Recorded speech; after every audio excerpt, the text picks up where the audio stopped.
Ayun, mabasa. Tulong ko muna siya kasi maya-maya ang poops niya.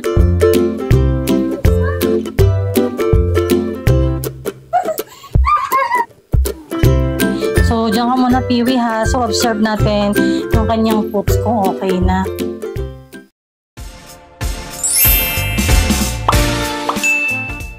Hi mga friendship! Welcome back to my channel. So, it's October 13, Sunday today. Day off na naman tayo ngayon. So, ngayon ay nagtatai si Piwi. Ayun. Actually, nag-start pa to ng Friday. Ito, oh. Ayun. Basa. So, kinulong ko muna siya kasi maya-maya ang poops niya. And then, basa talaga siya. Actually, nung Friday pa nag-start yan. Hindi ko alam kasi kay Jenjen. Ayan, kung anak ko eh. Ayan. Oh! Hi! So, hindi ko kasi alam kung ano yung mga pinapakain niya. Kasi minsan kasi pag kumakain kong anak ko, inaabutan niya ng pagkain sila Pompom tsaka si Piwi. So, hindi ko alam baka kami nakain si Piwi na towel sa kanila. Actually kasi ang sabi ni mother, pag kumakain kasi actually kahit naman din ako eh, kapag kumakain sila si Jenjen ng bread na may palaman na peanut butter, inaabutan niya yung dalawa. So siguro na nagkataon na nakakain si Piwi ng peanut butter na palaman na medyo marami. Kaya ganyan, yan, nag-ano siya, nagtatai siya. So, nakailang beses na ako nagpugas ng hiyan na yan. Pupugasan ko na naman siya kasi medyo iba talaga yung amoy. So, mga friendship, so lilinisan ko muna and then mamaya gagawin natin yung yung home remedy sa mga nagtatae na aso. Yun yung asukal na may tubig. Actually, may vlog na ako before neto eh. So, uulitin natin siya ulit kasi sobrang effective tsaka sobrang nakakatulong sa kanila yon. Kasi yun ang ginagawa ko eh. Kapag malambot yung poops nila or nagsusuka, yun, ginagawa ko. So, lilinisan ko muna yung ihian. Tapos, gagawa ko ng sugar na may water at papainom natin kay Piwi. So, yun mga friendship, gagamutin na natin si Piwi. So, sana magamot na yung kanyang maging normal na yung kanyang poops talaga. So, kukuha lang tayo ng asukal. Siguro mga 2 scoop lang. Tapos, lalagyan natin ng konting, lalagyan natin ng konting water lang para matunaw yung asukal. So, ito yun. So, ito mga friendship, ayan. Asukal to na nilagyan ko ng konting water.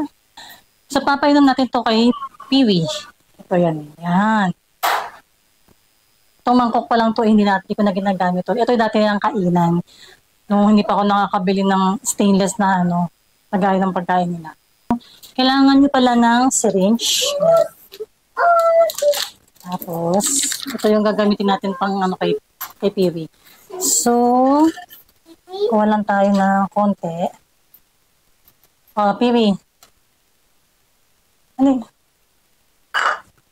Ito natin. Diyan ka lang. Sige na. Sige na.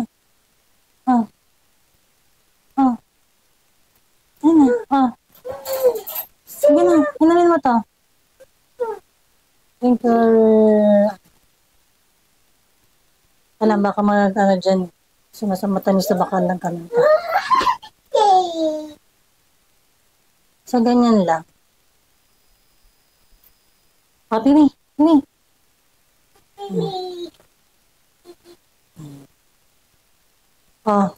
Sige na. Hinamin mo to. Ano na?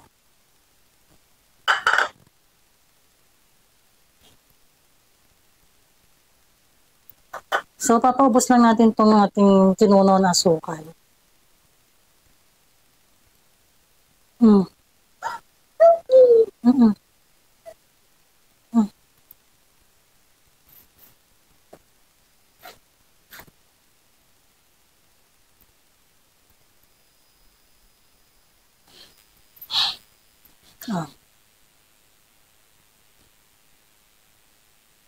Ay. Awa naman si Piwi. Piwi. Isa natin to kasi tumutulo. Piwi. Piwi. Ubusin mo na to. Oh.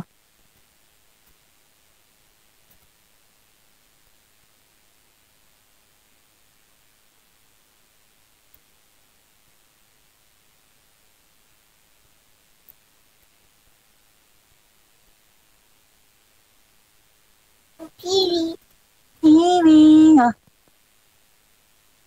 Piwi. Naku, nakikiyos-yoso. O, dali ah. Sa. Hmm. Sa. Sa.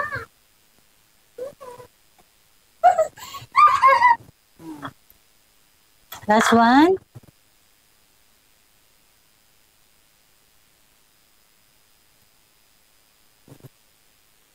Okay. So, diyan ka muna, Piwi, ha?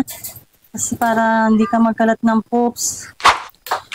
So, yun mga friendship. Natapos na tayo namin si Piwi ng sugar na tinunaw sa konting tubig. Teka lang. Magkalat ako dito. So, diyan ka muna, Piwi, ha? So, observe natin yung kanyang poops kung okay na. So, yun nga mga friendship sa pag-uusapan nga natin kung bakit nagkakaganon yung alaga at aso. Kasi actually sila Piwi tsaka Pompom, hindi ko pinapakain sila ng mga table food. Kasi nga ganyan ang nangyayari sa kanila, hindi ko alam kung sensitive ba yung kanilang tiyan. Hindi ko sure kung ano yung napakain ni Jen. Yes, kung bakit nagtais si Piwi. Napansin ko na lang nung Friday pagkagising ko na na basa na yung kanyang poops. Tapos, ayun nga, so kaya kinanong ko muna siya. Tapos inobserbahan ko nga yung kanyang poops. Kasi minsan kasi kapag nagtataiya sila Piwi, isang araw lang, kinabukasan yan, okay na. So, ayun nga, so napansin ko nga nung Friday, nung gising ako ng umaga, na medyo basa na yung kanyang poops. So, hindi ko na nga siya muna pinakawalan sa kulungan kasi nga baka nga magkalat. Lalo na wala pa naman ako, nasa work pa naman ako. Tapos, sinobservan ko kasi nga before, gaya nga na sinabi ko kanina na kapag nagtataiyan sila Pompom tsaka si Piwi, isang araw lang okay na kinabukasan. So ngayon kasi nga, nag-start na siya nung Friday ng umaga. So Saturday, Sunday, so 2 days na. So parang na ako, medyo nabahala na ako. Kaya sabi ko, itatry ko nga na lagyan kainamin sila ng asukal na tinunaw nga sa tubig. So kasi dati kasi, ganyan yung ginagawa ko kapag nagtatay sila. So, sana maging okay na. At observe natin kung ano na magiging lagay ng kanyang poops ngayon or bukas. So, yun mga friendship. Update ko kayo sa pagpapainom ko kay Piwi ng sugar na tinunaw sa tubig. Konting tubig lang. So, ngayon, siguro mga ilang araw na ginawa ko yung pinainom ko siya ng ganun. Hindi ko na na-update kasi busy ako sa work. So, pero mga ilang araw, siguro mga 3 days ko siyang ginanon na pinainom ng sugar na may water na yan. And then, hindi ako nag-worry kasi yung kumbaga lang siya ng basa yung poops niya. Pero hindi naman siya sumusukat, tsaka hindi naman maya-maya talaga yung poops niya. Kaya hindi ako nag-worry, hindi ko siya inanong sa vet. So, ginawa ko lang yun. Pinainom ko nga lang siya ng sugar na may water. Na konti lang. Tinunaw ko lang siya. So, after 3 days, yun, normal na ulit yung poops ni Piwi. So, hindi na siya basa. Okay na siya ulit. Buti naman. So, yun nga. Sana si Jen kasi binibigyan na sila mga kung ano pagkain, kaya tuloy gano'n na nangyari kay Piwi. So, yun mga friendship. So, yun lang. Hanggang dito na lang ang ating video. Sana nagustuhan nyo. So, please don't forget to like, share, and subscribe my channel. Thank you for watching. Bye! Bye!